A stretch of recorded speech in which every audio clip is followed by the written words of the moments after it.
കർത്താവിൻ സന്തോഷം അവനെൻ ബലം.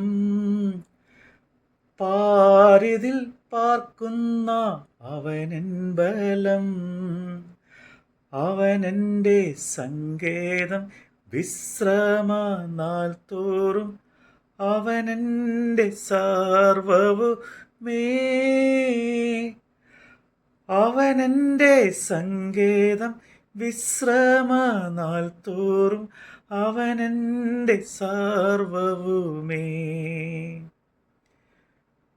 പല നാൾ കരുതി ഞാൻ ഏകനെന്ന്, അന്നാളിലവനെന്നോട് ചൊല്ലി. ലോകാന്ത്യത്തോളവും കൂടെയിരിക്കുന്നു, നിന്നോട് കൂടെയുണ്ട്. ലോകാന്ത്യത്തോളവും കൂടെയിരിക്കുന്നു, നിന്നോട് കൂടെയുണ്ട്. യോന പ്രവാചകന്റെ പുസ്തകം 3-ാം അധ്യായം.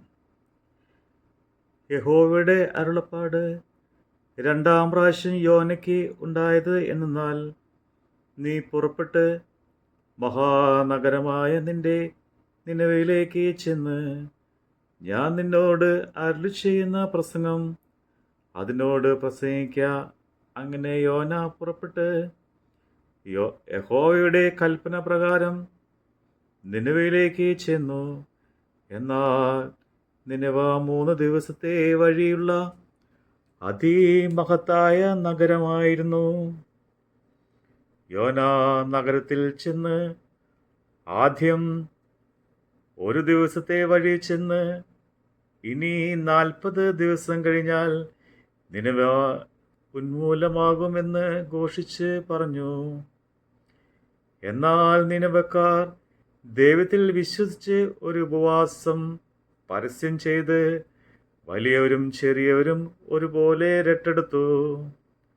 വർത്തമാനം നിനവ രാജാവിൻ്റെ അടുക്കലെത്തിയാറേ, അവൻ സിംഹാസനത്തിൽ നിന്ന് എഴുന്നേറ്റ് രാജവസ്ത്രം നീക്കിവെച്ച് രട്ട് പൊതിച്ച് വെണ്ണീറിൽ ഇരുന്നു. അവൻ നിനവയിലെങ്ങും ഘോഷിച്ചു പരസ്യമാക്കിയത് എന്തെന്നാ, രാജാവിൻ്റെയും അവൻ്റെ മഹത്തുക്കളുടെയും ആജ്ഞയാവിത്. മനുഷ്യനോ മൃഗമോ കന്നുകാലിയോ ആടോ ഒന്നും ഒരു വസ്തുവും ആസ്വദിക്കരുത്. മേയ്ക്കുകയും വെള്ളം കുടിക്കുകയും അരുത്. മനുഷ്യനും മൃഗവും രട്ട് പൊതിച്ച് ഉച്ചത്തിൽ ദൈവത്തോട് വിളിച്ച് അപേക്ഷിക്കണം. ഓരോരുത്തരൻ താന്താൻ്റെ ദുർമാർഗവും താന്താൻ്റെ കയ്യിലുള്ള സാഹസവും വിട്ട് മനം തിരികെയും വേണം. ദൈവം വീണ്ടും അനുതപിച്ച് നാം നശിച്ച് പോകാതിരിക്കേണ്ടതിന് അവൻ്റെ ഉഗ്രകോപം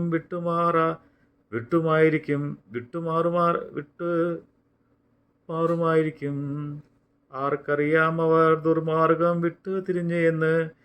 ദൈവം അവരുടെ പ്രവൃത്തികളാൽ കണ്ടപ്പോൾ താൻ അവർക്ക് വരുത്തും എന്ന് അരുളി ചേരുന്ന അനർത്ഥത്തെക്കുറിച്ച് ദൈവം അനുതപിച്ച് അത് വരുത്തിയതുമില്ല. ബാറക്കുമോ.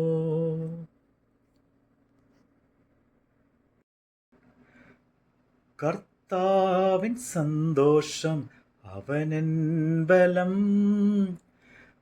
പാരിതിൽ പാർക്കുന്ന അവനെൻ ബലം.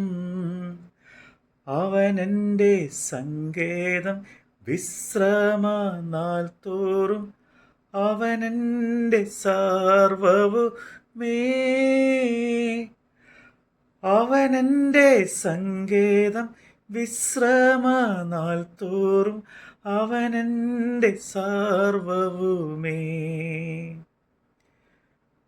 പല നാൾ കരുതി ഞാൻ ഏകനെന്ന്, അന്നാളിലവനെന്നോട് ചൊല്ലി. ലോകാന്ത്യ ലോകാന്ത്യത്തോളവും കൂടെയിരിക്കുന്നു, നിന്നോട് കൂടെയുണ്ട്. ലോകാന്ത്യത്തോളവും കൂടെയിരിക്കുന്നു, നിന്നോട് കൂടെയുണ്ട്.